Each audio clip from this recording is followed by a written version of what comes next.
Hello and welcome to another Q&A here on StephenVlog, this time for the month of May. Finishing up the vlogs in April, getting ready to go to the vlogs in May, but between them is a gate, and that gate is the Q&A.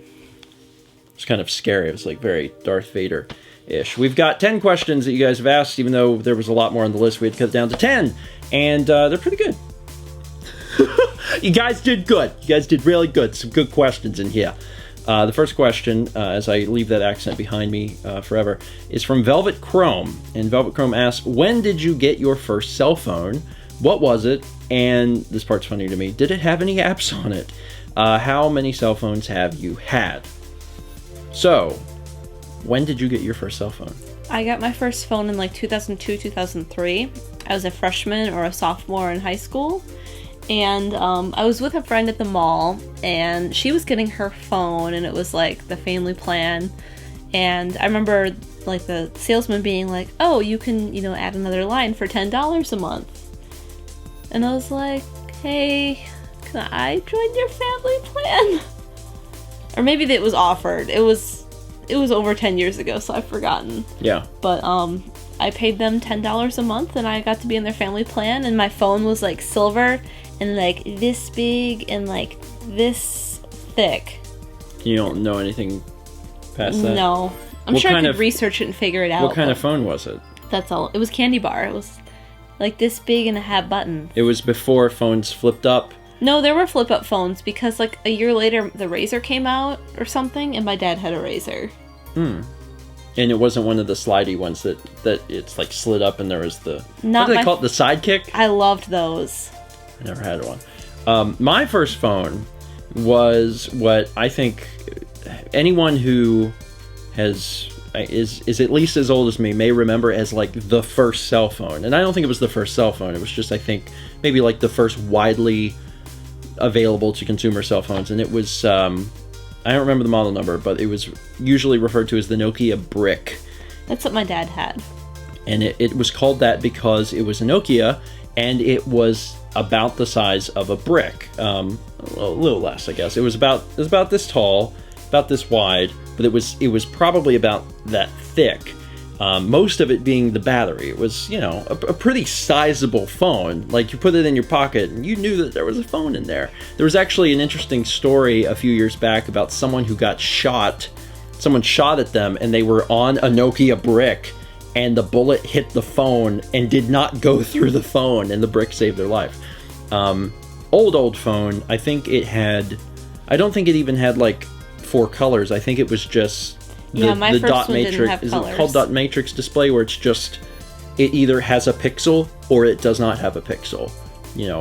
Probably, like, 32 by 32 pixel display, and it was just either black... It was on, or it was not on. There was not shades of gray or anything. Maybe mine had color.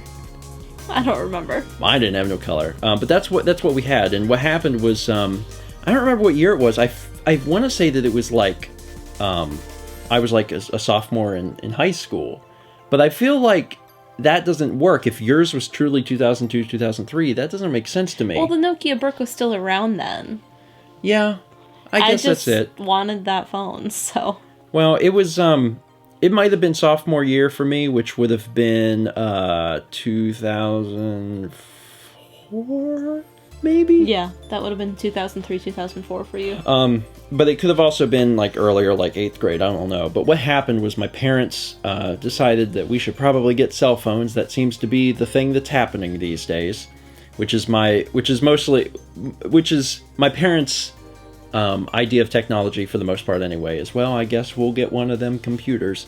So we went to the store, and at the time it wasn't, this no longer exists, but there was a company called Suncom.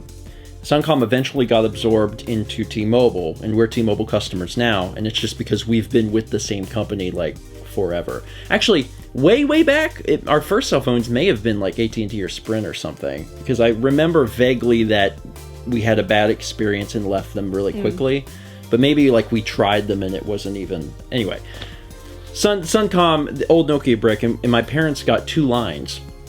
And I think the idea originally was going to be that my mom had a phone and my dad had a phone, and then I didn't need a phone. I was a kid. why do kids need phones, right?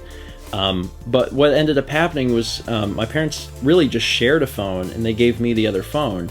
And I had the other phone just so like we could get in contact with each other. There's a lot of times where I would do things with friends and be away from home, and that was a way that they could contact me. I did not have data because I don't know if data existed at that point. I had it on my phone. I could go online and download things. There was not even like a browser on my phone. Now my phone, I don't think the phone had the capability of text messaging. Mine did, because it was like 10 cents, and then I had a friend who was really into it and would text me, and then when I would get a text, I'd have to go pay my friend's mom like 10 cents on my phone bill. My God, what a weird situation. Very different, me and you. Yeah. Like, I don't even know if texting was on there, but I didn't have it. And I remember that either on that phone or on a later phone, like, I could receive text and they cost nothing, but if I sent them out, it was the same situation. It cost like 10 cents. Do you remember like free nights and weekends? No. Like that was a thing. Like you had minutes, and you only had so many minutes you could use throughout the billing cycle. Oh, yeah, that's starting to come back. After a certain amount of time in the day, like after 10 o'clock, you would have free nights, and it wouldn't count towards your minutes. I remember, yeah. Yeah, Suncom had that too, I think, where it was like after 10 p.m. or something, it was free. God, there used to be minutes. There used to be a lot of rules. Oh my God, and even now, for some people, there are minutes, and what a terrible thing that must be. Yeah, my God, it has changed so much, the entire landscape of cellular technology, and then certainly the plans and the companies. Some of the companies are gone. Yeah, I had the Nokia brick. That was what I had. It didn't have anything on it. It had one game. That game was Snake. And I played Snake. Got pretty good at Snake. Because that was it. That was all it had. And eventually, at some point in the future, I mean, we had those phones for years. And it was very much a utility to me. Because the only thing I could do was make and receive calls on it. I could receive text, but I never texted back because that was 10 cents. And screw that. Someone would text me and I would call them. And that confused the crap out of people occasionally, because they'd be like, why didn't you just text me back? I'm like, because it's 10 cents. If I call you, it's free. Why would I text you back? It's dumb. But eventually we got like some sort of flip phone. Yeah. Not the Razor, because I remember in high school that was the thing. My dad had a Razor. Oh my God. It was hard to see, like the screen. The rich kids in my class, which was most of the class, they had the Razors, man, and they were like, check out this Razor. And I was like, I don't care. I have this brick. Eventually it became different than a utility, but it wasn't until like just a few years ago, honestly. Like it really wasn't until the first time I had a phone with data, the first time I had a phone that I used for the internet was 2013. It was when we got iPhones. Yeah. That was only a few years ago. That was when I had a phone that I used the internet on. Now, before that, I had a phone that I did texting on because I got a texting plan, and it was $5. It was when I dated you. When I dated you, I was like, all right, I need to be able to text.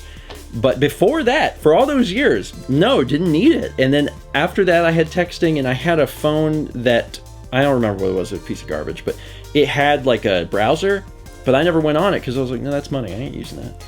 See, after my first candy bar phone, I think after that, also, it was like I had to have it for a little bit. Like I had it for a week before I ever told my mom I had a phone because I thought I'd be in trouble. But then I went on my dad's plan once I went to college, and I had the phone that slid like this way, and the keyboard would, I don't think it was a sidekick. It's not called a sidekick? I don't know, but it had like the slide out keyboard here. Slide phone. And I had texting then, so I texted a lot. Anyway, that was my favorite phone out of the ones I had. What a dark time in our human history, and like things are only now starting to get acceptable as far as like plans and stuff go. We were with T-Mobile, and I love them. I've spoken very highly of them in the past. I'm not sponsored by them or anything, although if they want to send me money, then they can feel free to send me money at any time. Cut some money off our bill. Sure. They're great. They are seriously great. Their coverage is not available widely everywhere, and I understand that, but if it's available where you live, it's so good. Like they have so many good little extras, and their stuff is free. Their the package is unlimited and they don't like, there's no hidden fees. In fact, there's only like one plan that you can get. It's good. Anyway, I spent a lot longer on that question than I thought I was going to spend, but that's okay because the other ones are a little shorter. Next question is from Meowsticks The Cat. Of all the trips you've been on since the vlog started, which one was your favorite? Japan? I think so. Yeah, that would be mine. I mean, everything's been really beautiful, and the food's been great, and the people have been wonderful, and it was nice to see every place we've been, but... Japan. I mean, Japan was probably the one that was most personally interesting to us also. Yeah. I mean, Japan, so much of what we know and love comes from Japan. That's the origin. Mm-hmm. So being able to be there and kind of envelop yourself in that society and that... It's also very different from anywhere else we've been. Because, like... It is. Europe is different, but, like, you still have, like, the normal bathrooms and the normal beds and the normal food that you, for the most part, know. Yeah. And there was a similar question that said kind of the same thing. Like, you've been international to all these different places. Greece, Ireland, Mexico, kind of. Japan. You know, what country is your favorite? And I think it would be Japan. And I've been further. I've been also to England and France. Mm-hmm. Back before the vlog started. And of all of those places, Japan was the best experience. It was so cool. We will go back. I don't know when, but we will go back at some point because it's just such a fun, wonderful experience. Next question is from TheFlazingSnake. Why are you doing 2 Stephen and Mal LPs at the same time now? What prompted the change? So, historically, Stephen Plays has been set up with 3 different LP slots. There's been a long-term slot, a single-player slot, and a multiplayer slot, co-op or versus slot. And the way it's worked is that the long-term slot has either had really one of 2 games, either Skyrim or Fallout was in that one. Single-player games, you know, Assassin's Creed, Uncharted, etc. And then we would do, you know, various other games. But recently, within the past 6 months or so, that single-player slot's kind of disappeared. In fact, I think the last game I did in a single-player slot was like... Assassin's Creed? Uncharted 4? It was either Uncharted 4 or Assassin's Creed Revelations. I think Uncharted 4. And that, when I think of, like, how long ago was it that I did Uncharted 4? It feels like a long time ago. I think we're approaching a year. So for a while now, we've been doing 2 versus or co-op Let's Plays. And the thing that prompted the change really was just the fact that when we looked at all the games that we wanted to do, there were a lot of them that were 2-player, or were games that we wanted to present in a 2-player format. Ocarina of Time, Pikmin 2, etc. So there's all these games that we want to do that are starting to fill up the list, and it's easier to come up with those games than it is for the single-player games. The other thing that was a big part of it that prompted the change was Mal leaving her job. When Mal left her job, I want to say that you got more time, because you really didn't. If anything, I'm starting to wonder if you've lost time. But she was around the house more, so it made it easier to schedule recording type stuff. Wake up in the morning, have breakfast, say, hey, let's do some Ocarina, let's do some Pikmin. So the fact that she's been available made it even more so like, yeah, let's do these games.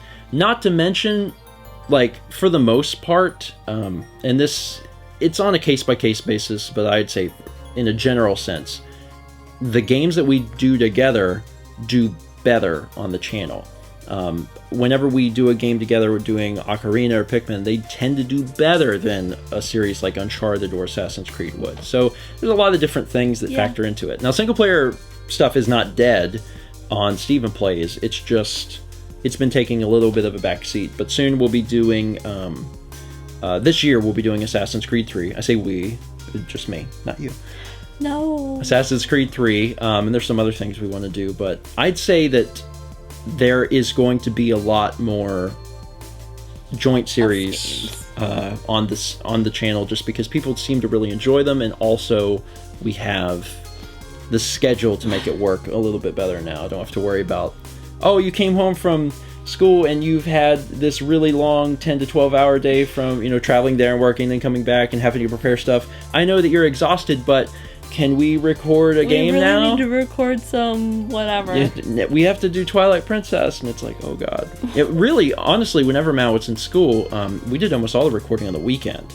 And that made things really difficult because on the weekend we would have to go out and do all of our grocery shopping, come back and do all the recording stuff. If we had to do a Q&A or a mail video, we had to do all that. Like, everything happened on the weekend, which was also whenever, if someone was having something that they needed to do or wanted to get together, like... Or laundry, or...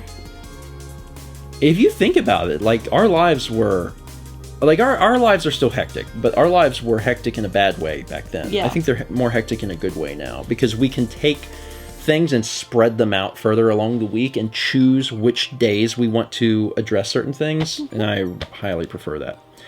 Anyway, the next question is from HuzkyWolf. How do you record audio with your interface? Is everyone's audio all on one track, or are they separate? Let me actually... Okay, so this is the interface that we use. This is the Focusrite Scarlett 18i8. It's called the 18i8 because it has 18 inputs and 8 outputs. There's a lot, and some of those are digital, obviously. And I got this model specifically because it had 4 mic preamps. 1, 2, 3, 4. So we can plug up 4 mics to this unit. You could technically do more if you wanted to use line inputs or whatever in the back, but 4 mic preamps right here in the front with all the little different controls. And I decided on this because I wanted to be able to do 4-player Let's Plays and record everyone on separate tracks. So that's what we do. For the most part, I only ever use 1 and 2 because when we're doing our... 1 and 2. When we're doing our recordings, but I got a chance to use all 4 for the first time when we recorded... Cat World. Cat World. And there are other versions of this particular audio interface that are smaller and a lot cheaper. This particular unit to record all 4 is $400. It's a super nice unit, and if you're going to get an audio interface, I really like Focusrite and the Scarlett. Like, it's constructed extremely well.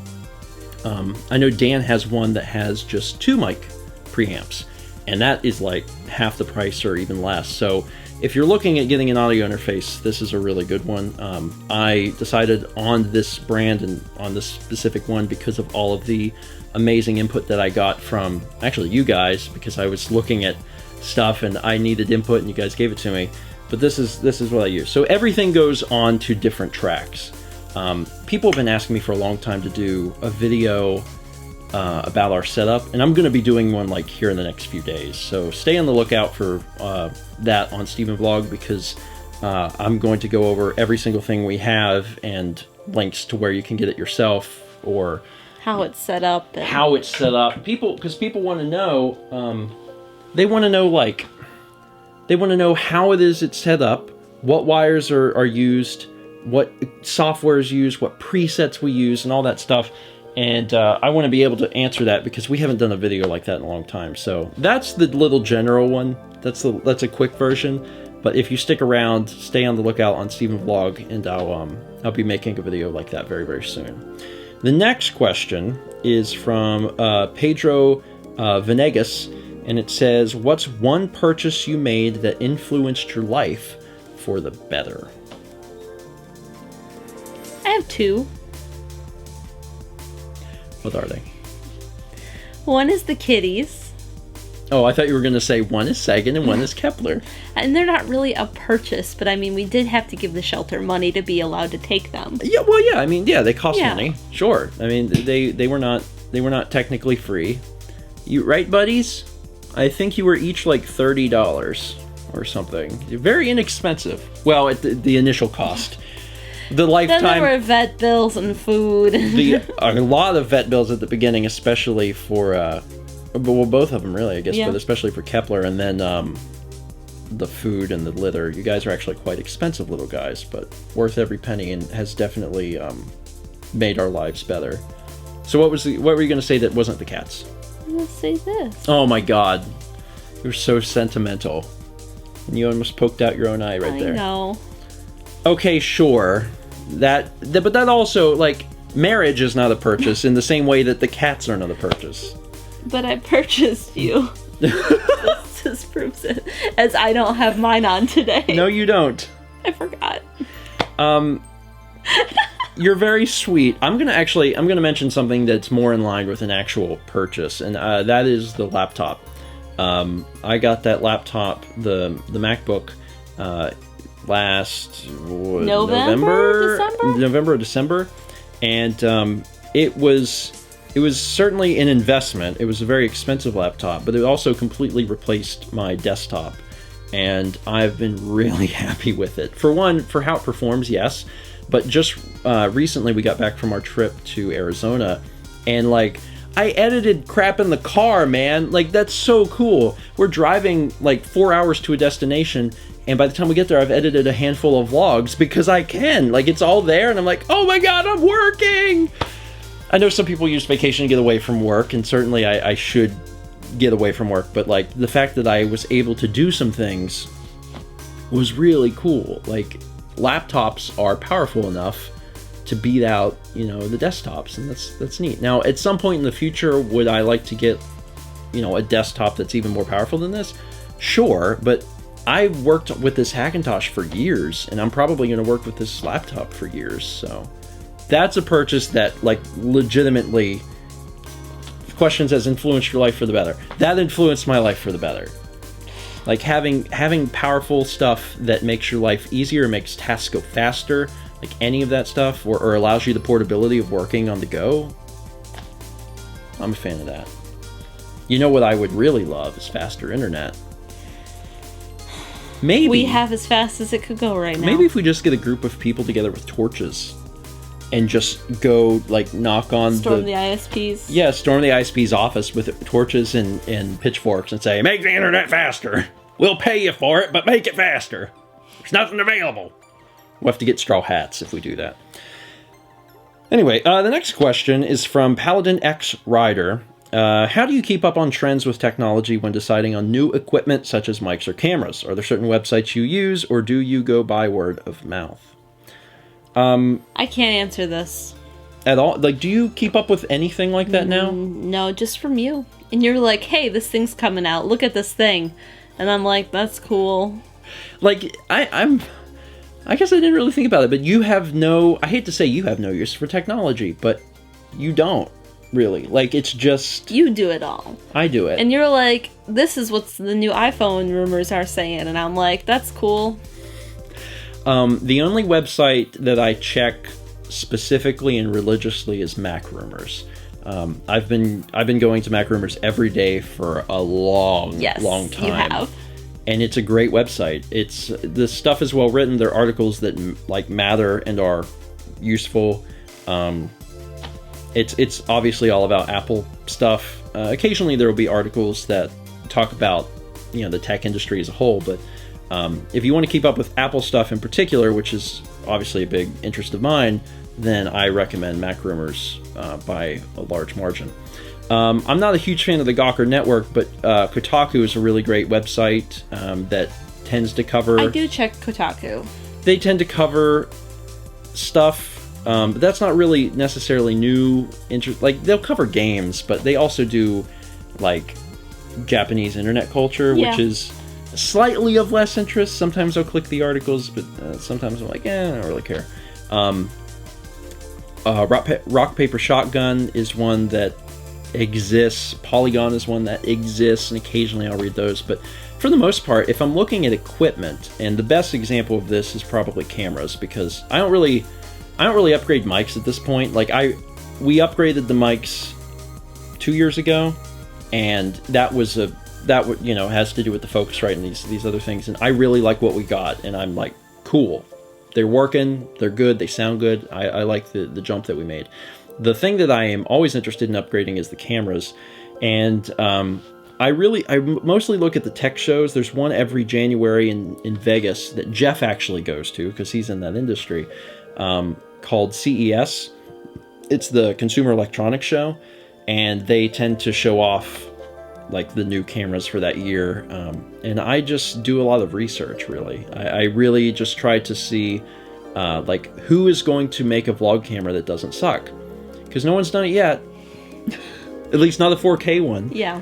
And I just, I tried to type in, you know, new point-and-shoot cameras, video, coming out 2017, and just check up on it every, like, few months. That's about it. That's, like, there's no, I don't have any, like, secret information. I do talk to Jeff, who, like, he keeps up with more of, like, the computer hardware side, but he also knows a bit about cameras and things like that. And sometimes he'll give me, you know, certain new information that I hadn't heard, but most of it's just every few months, like, going down a rabbit hole, being like, man, I wonder if there's anything new in this particular facet, and then searching for like 2 hours and realizing there's not. The next question is from Ryan Conley. It's kind of related. What's your stance on buying new consoles? Ryan was specifically wondering when we were going to get a Switch. So, do you remember what I've always said? No. Because there's a thing that I've always thought this for a long time, like 15, 20 years, about when is the right time to buy a console. And this is general information for you guys, not for me specifically, because my situation is different, and I'll explain in a minute. But if you want to buy a console, it doesn't matter what console. It doesn't matter if it's a Switch, PS4, Xbox One, Scorpio, PS4 Pro, whatever it is. Handheld. It doesn't matter. If you want to buy a console, there is a magic number of games that need to exist for you to buy that console. And that magic number is 6. If there are 6 games that exist for a console, then you should buy that console.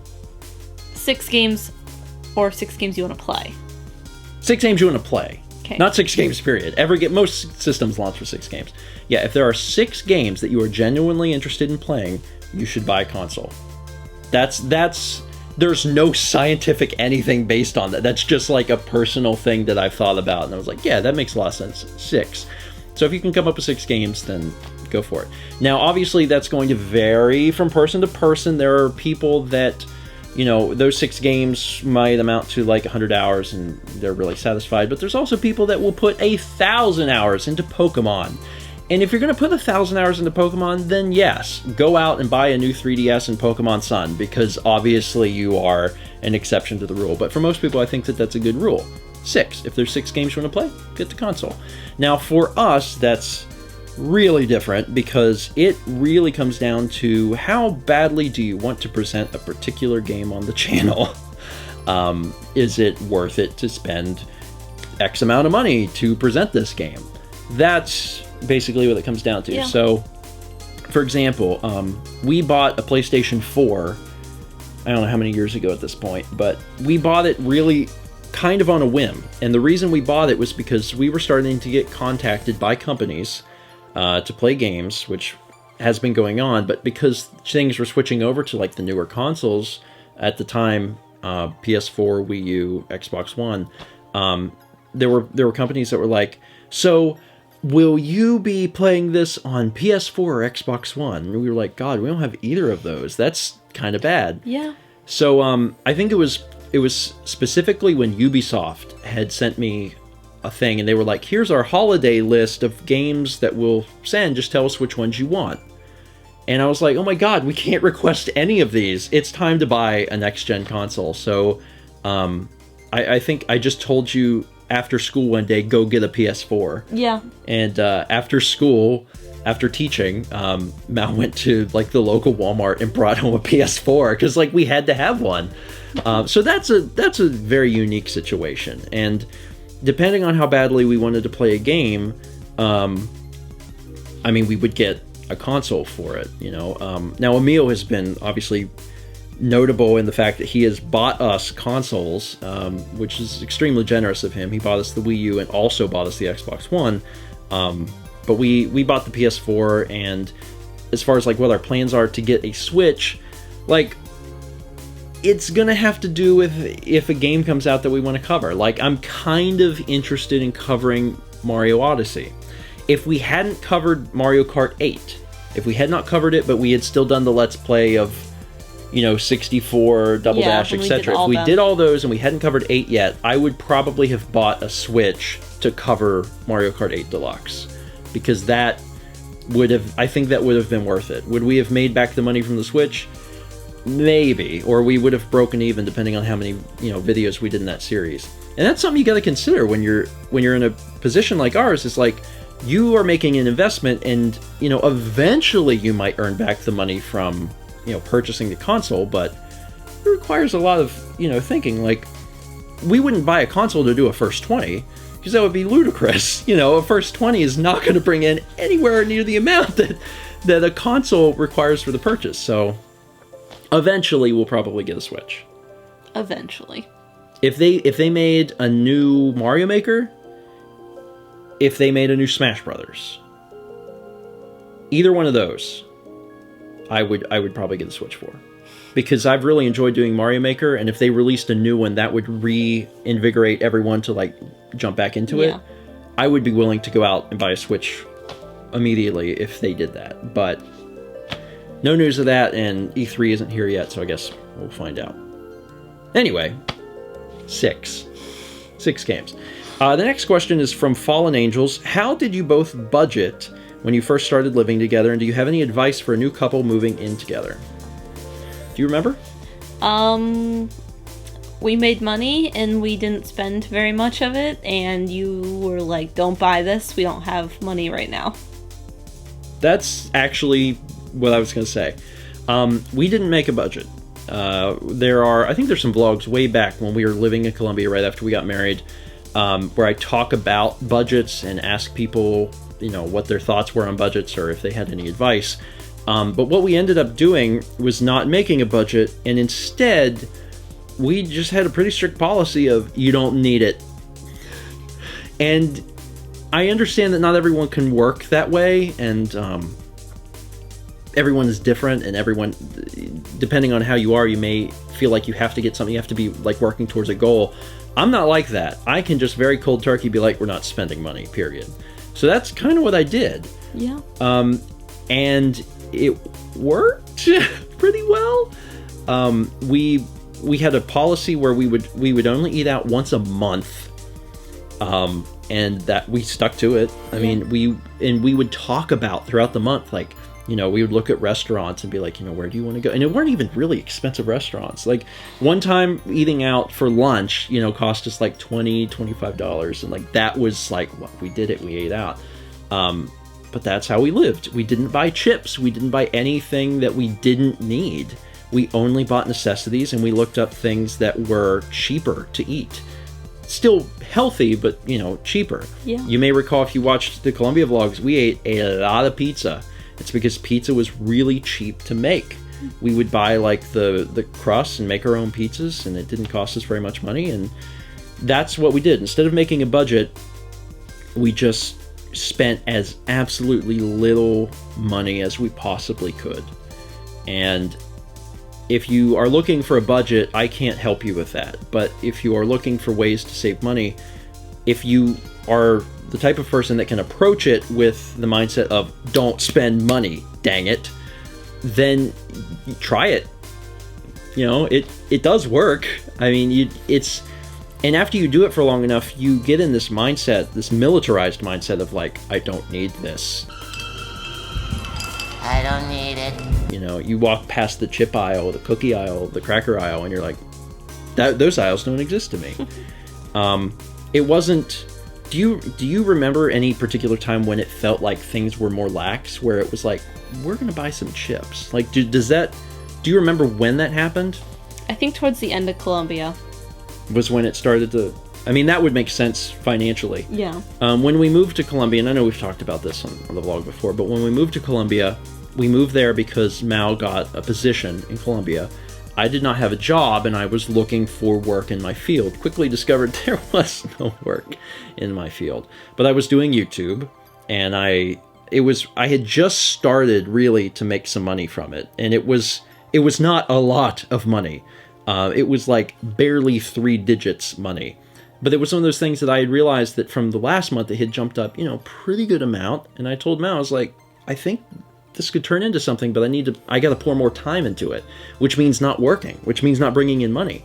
So over the course of the first few months of our marriage, I started pouring all my time into YouTube. We emptied out a ton of money, if not nearly all of the money from our savings in order to sustain ourselves. And eventually it started to work out. Yeah. But it took a while, and it was very scary, and we emptied out nearly all the money from the savings. That was fun. That was a lot of fun. But yeah, it ended up okay, but that was one of the reasons why we had that militarized, like, don't spend money thing, is because we really didn't have money to spend. Mm-hmm. So instead of trying to make a budget, it was a lot easier for us to just say, don't buy anything you don't need, and, see what happens. It worked out. The next question is from Xander Gimbel. What SD card do you use for your vlog camera?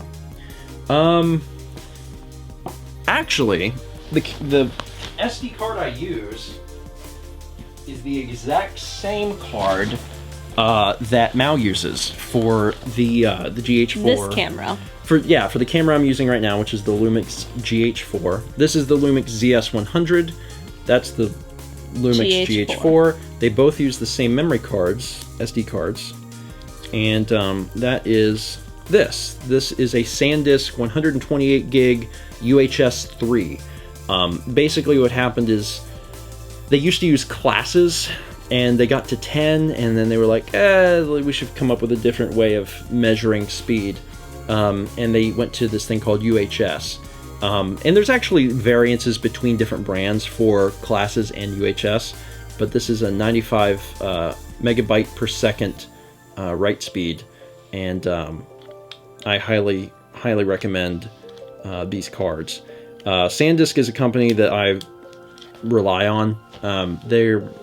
Everything they make is great. They're the ones that make the solid state drives in our computers. They're the ones that we trust mostly for the USB drives that we hand off to Dan to switch footage around. Like, SanDisk is the company that I go with. It's not that I don't even necessarily trust anyone else. It's just that that's who you've been using and you haven't had any problems. Yeah, I mean, if things are working, yeah. let's stick with them. So yeah, SanDisk is the one I go with. Now, whenever you're shooting 4K, you almost certainly have to have a UHS 3 card, which is why we have a UHS 3 card. Same thing for the Lumix. We're shooting 4K, so we've got to have those really high write speed cards. And we use the 128 gig cards because they hold more stuff. It takes longer before you have to switch them. We have 3 in the house. We have one that stays in the vlog camera all the time. And then we have 2 for Mal's camera because she'll be writing to one, and then as that one's about to fill up, then we switch it out so she can keep painting, and this one dumps while she's still working with the other one. The vlog camera is like, it's not a big deal because when it gets close to the end, I'm like, oh, I'll dump it. I'll just not vlog while it's dumping. So, but yeah, that's what we use, and I highly recommend SanDisk for all of your needs. Once again, not sponsored, but if you're watching SanDisk, feel free to send me products or money. That's fine by me. The last question, is by Saya Forful. Steven, you've grown up in the South, and Mallory, you've grown up in Wisconsin. Neither of you have strong accents, so can you both try a Southern accent and a Wisconsin accent? Who wants to go first? I can only hold a Southern accent for about a minute. A minute's a long time. Maybe a minute. Maybe like a sentence. Okay, give me your best Southern. I'm sure it will be offensive to everyone, myself included, but give it a shot. Y'all don't know. I can't even think. I was not prepared. You picked this question. I know, but I forgot it was in there.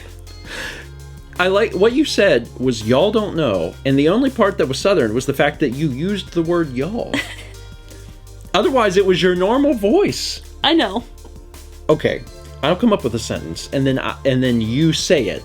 Okay. As Southern as you can. Okay. And should I do normal English and then you convert it into a Southern? I don't know. We're going to go visit the Waffle House and have some potatoes. Y'all, we're going down to the Waffle House, so we're gonna have some potatoes. That was pretty good. You just needed some guidance. Yeah. Hey, y'all, we all go down to that Waffle House and get some of them potatoes. The little laugh at the end may or may not have been Southern. It just depends on the person that you're talking to. How about another sentence? Or you come up with a sentence. I don't know. Literally any sentence can be Southernified. Southernfied. Sorry. Sagan is a cute kitty. I say, man, he a cute kitty cat. I tell you one thing, I ain't never had a fuzzy little critter. He is a fritter. He a fuzzy little critter right there. He is. Oh, he's a good one. Oh, he's a good one. He's a good little critter. It's funny because he's not on camera, but he's sitting like on my lap. Okay, sure. So that's why I had a friend in high school who was that Southern. Like if you hadn't spent a lot of time around him, he was actually a little difficult to understand. I know who you mean. Yeah, he was fun. I liked him. Okay, so Wisconsin. I mean, I can just pick that up. Okay, well, give me a Wisconsin phrase, and then I'll say it, and then you try it. We're gonna go tailgate at the Packer game. Oh, hey, we're gonna go up to the Packers game, and we're gonna tailgate it. Is that more Minnesotan? A little bit. I tried really hard to make it as, like, ear-shatteringly awful as possible. Okay, you try it. I mean, oh yeah. I mean, we just got back from Arizona, and we saw lots of rocks, and it was hot, and the food was so spicy. Oh, the people there, they were so kind. They were so kind. They had a wonderful little resort in Page, Arizona, and it was a wonderful time. Oh, I talked to your Uncle Bob for Bob. I talked to your Uncle Bob there for quite a bit. He was a stellar guy, and I had never met your Uncle Dave. Your Uncle Dave, he's a swell fella there. He's a swell guy. He knows a thing or two about climbing them rocks and taking them photos. Mm-hmm. It's okay. Okay. Y'all don't know. And I get the it's okay. Okay. Let's do one more Southern. Pick what phrase you want to do. Do the first line of the chorus of All Star by Smash Mouth. I can't, because I can't even think of how it goes. Now I can't because I'm laughing. Alright, now boy, I tell you one thing. You're an all-star. You need to get your game on and get paid. Hey now. You're a rock star. I'm sorry. This has all been a big mistake. That's it for today. Thank you so much for watching. If you have a question, be sure to leave it down in the comments below. We'll get to it at the end of the May vlogs, which will be coming up sooner than you think. No, hey, little boy, little guy. He's a fritter. He's a fritter. I didn't mean to call you a fritter. You were a fuzzy critter, and it came out fritter. He's offended. He's an offended fritter.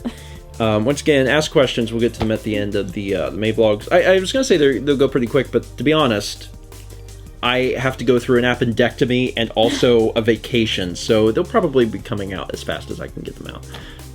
But yeah, talk about whatever. Ask questions. Ask questions or talk about our responses to these ones. We read them. We'll see you guys next month for another Q&A. Thanks, Frither. What are you doing?